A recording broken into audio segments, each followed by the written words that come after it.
இதை கேட்டவுடன் குழந்தை மனதுக்குள் ஒரு அதிர்ச்சி.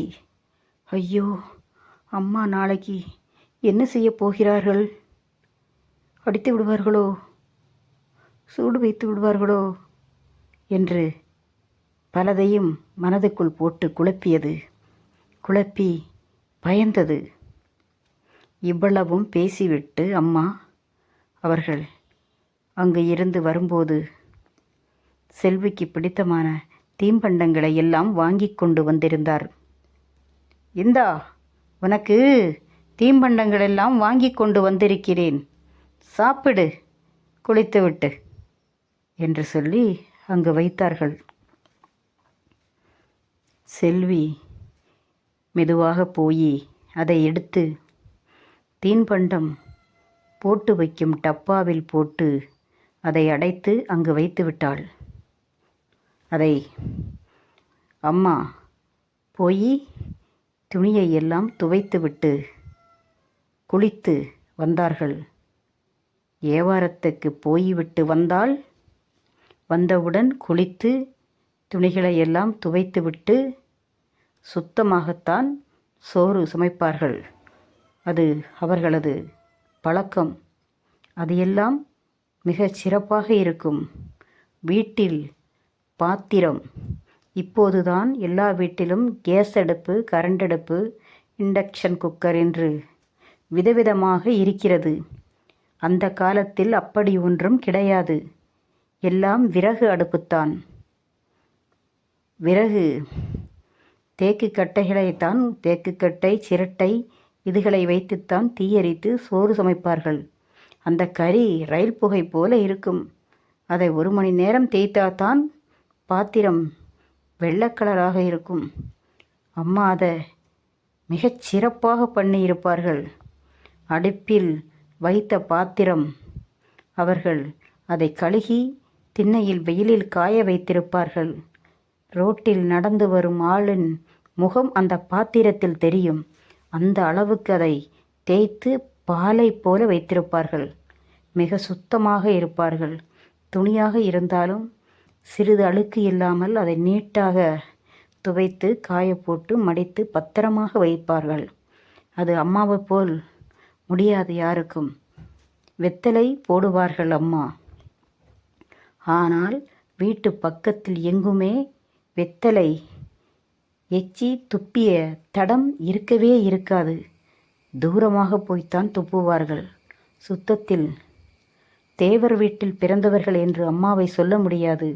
பிராமணர் வீட்டில் பிறந்த பெண் என்றுதான் அம்மாவை சொல்ல முடியும். அந்த அளவுக்கு தூய்மையாகவும் சுத்தமாகவும் அம்மா இருப்பார்கள். சமையல் செய்வதும் அம்மா அப்படித்தான். அம்மா படிக்கவில்லை என்றாலும் பெரிய 5 ஸ்டார் ஹோட்டலில் கூட அவ்வளவு டேஸ்டாக சமைக்க முடியாது. அம்மா அவ்வளவு டேஸ்டாக சமைப்பார்கள். இது எல்லாம் தெரிந்த அம்மாவுக்கு கணவன் செய்த பாவத்தை குழந்தையை சுமக்க வைக்கக்கூடாது என்று அம்மாவுக்கு தெரியவில்லையே. என்ன செய்வது? அது குழந்தையின் துரதிர்ஷ்டம் என்று சொல்ல வேண்டியதுதான். வேற என்ன செய்வது என்று குழந்தை நினைத்து கொண்டு இருந்தாள். மயிலாத்தா பாட்டியும் தெய்வானை அக்காவும் அவர்களும் யோசித்தார்கள். தெய்வானை அக்கா மயிலாத்தா பாட்டியிடம் கேட்டார்கள், ஏம்மா, அண்ணியார்கள் சொன்னார்களே நாளைக்கு என்ன செய்கிறேன் என்று பாரு என்று. என்ன செய்ய திட்டமிட்டிருப்பார்கள்? நீங்கள் என்ன நினைக்கிறீர்கள் அதை பற்றி என்று தெய்வானை அக்கா மயிலாத்தா பாட்டியிடம் கேட்டார்கள். அதற்கு மயிலாத்தா பாட்டி சொன்னார்கள், என்னடி இப்படி ஒரு கேள்வியை நீ என்னிடம் கேட்கிறாய்? அவள் யோசித்து வைத்திருப்பது எனக்கு எப்படியடி தெரியும்? அவள் என்ன செய்ய போகிறாய் இவ்வளோ தெரியவில்லை. பாவம் அந்த குழந்தையை. புருஷன் கொடுமைப்படுத்திய போதெல்லாம் அவளுக்கு அந்த சிறு குழந்தை தாயை போல இருந்து தாங்கியது. இந்த ஊருக்கே தெரியும் அது. பாவம், அந்த 5 வயதில் அந்த பாறையில் போய் கல்லை உடைத்து கையெல்லாம் பொக்களமாகி பாவம் எவ்வளவு கஷ்டப்பட்டது. அதை கூட நினைக்கவில்லையே இந்த தாய். அவள் மூர்க்கத்தனமான கோபம் அதை கண்ணை மறைத்து விட்டதே என்று மயிலாத்தா பாட்டி தெய்வானை அக்காளிடம் சொன்னார்கள். அதற்கு தெய்வானை அக்கா அவர்கள் அம்மாவிடம் பதிலை சொன்னார்கள். அம்மா, நான் சிறிதளவும் நினைத்துக்கூட நான் பார்க்கவில்லை அம்மா. அந்நியார்கள் இப்படி மாறிவிடுவார்கள் என்று நான் நினைக்கவே இல்லையே அம்மா என்று அம்மாவிடம் சொன்னார்கள் தெய்வானை அக்கா. அதற்குள் அம்மா தண்ணியை எடுத்துக்கொண்டு வந்து விட்டார்கள். அதை வருவதை பார்த்து இவர்கள் இருவரும் ஒன்றும் பேசவில்லை, மௌனமாக இருந்து விட்டார்கள். அம்மா தண்ணி எடுத்து கொண்டு போய் சுத்தமான குடி தண்ணி உள்ளே வைத்து மூடிவிட்டு, நேரம் ஆகிறதல்லவா வியாபாரத்துக்கு போவதற்கு அம்மா கிளம்பிக் கொண்டிருந்தார்கள். தெய்வானை அக்காவும் கிளம்பிக் கொண்டிருந்தார்கள். கடைசியில் வீட்டில் இருப்பது மயிலாத்தா பாட்டியும் செல்வியும் மட்டும்தான். அப்போது என்ன செய்வது? வியாபாரத்துக்கு போய் எல்லாம் ரெடியாகிவிட்டார்கள்.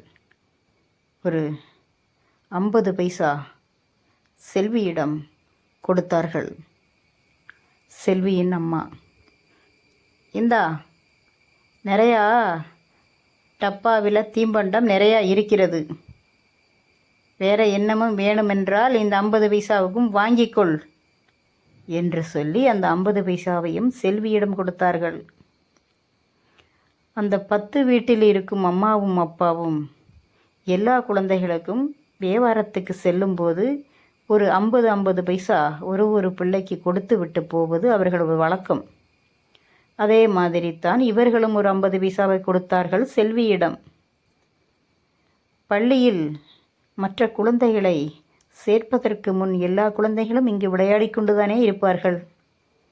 எல்லா குழந்தைகளும் சாத்துக்குட்டி கடைக்கு ஓடிப்போய் அப்பள குழலும் உரல் முட்டாயும் தேன் முட்டாயும் ஆரஞ்சு முட்டாயும் இளந்தப்பழ முட்டாயும் என்று சொல்லி அந்த 50 பைசாவுக்கும் வாங்கி சாப்பிட்டு விடுவார்கள். ஆனால் பாவம் இந்த சிறுமி அதை செய்ய மாட்டாள். ஏனென்றால் அவளுக்கு இவள் ஒரு பிள்ளைதானே இருப்பாள். மற்ற வீட்டிலெல்லாம் 3, 4, 2 இந்த மாதிரி இருப்பார்கள். இவளுக்கு வீட்டில் தீன்பண்டம் நிறையா இருக்கும். தனியாக சாப்பிட்டு எவ்வளவு தீர்க்க முடியும்? மிச்சம் இருக்கும். அதனால் தேவையில்லாமல் 50 பைசாவை நாம் செலவழிக்கக்கூடாது என்று இந்த குழந்தை நினைத்து பவுடர் டப்பா, பான்ஸ் பவுடர் டப்பா அதை எடுத்து அதன் அடியில் ஒரு காயின் உள்ளே போகும் அளவுக்கு ஒரு ஓட்டை அருவாளை வைத்து கொத்தி ஒரு ஓட்டையை போட்டு இவர்கள் டெய்லி கொடுக்கும் 50 காசை அந்த டப்பாவுக்குள் போட்டு சேர்த்து உண்டியல் மாதிரி வைத்திருப்பாள். ஒரு நாள் பாத்திரம் கொண்டு வரும் ஆள் அதில் பாத்திரத்தை கொண்டு வந்தார். அந்த பாத்திரத்துக்கு 5 ரூபாய். 5 ரூபாய்க்கு 2 பாத்திரம் கிடைக்கும். அந்த அளவில் தான், சிறிதளவு தான் இருக்கும் அது. அப்போது பாத்திரம் 5 ரூபாய்க்கு 2 கப்பு இருக்கிறது, பானை இருக்கிறது, தட்டு இருக்கிறது, கிளாஸ் இருக்கிறது என்று சொல்லி விற்று கொண்டு வந்தார் வியாபாரி. இதை பார்த்து இந்த செல்வி அவளது உண்டியல் காசை எடுத்து 50 பைசாவாக சேர்த்து வைத்திருக்கிறாள் அல்லவா, அந்த காசை எடுத்து 5 ரூபாய் இருந்தது, அதை எடுத்து அந்த பாத்திரத்தை வாங்கினால் லைக் பண்ணி சப்ஸ்கிரைப் பண்ணுங்கள்.